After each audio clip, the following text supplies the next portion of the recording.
আমি চিন্তা ভাবনা করেছি আমরা একটা দাদু ভাই হলে তার নাম রাখবো সর্বনাশ। কেন?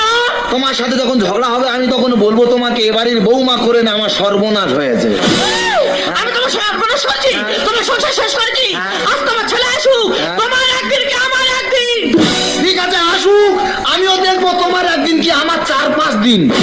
তুমি কার দিকে আঙুল তুলে কথা বলছো? তোমার দিকে। তোমার ওই আঙুল আমি দুমড়ে দেবো। তোমারও আঙুল আমি দুমড়ে দিতে পারি। তা দাও না। না দেবো না। কেন?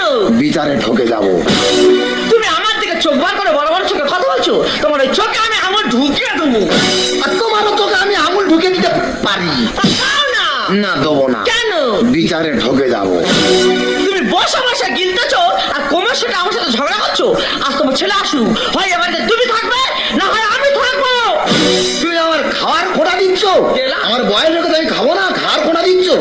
না হয় আমার একটু খিদে বেশি, তাই বলছি আমার খাওয়ার খোঁড়া দেবে। ঠিক আছে সে আসুক, আসলে আমি ব্যবস্থাটা করবো। আমার এখন খিদে পেয়েছে, দুটো খেয়ে নি, তারপরে কথা হবে।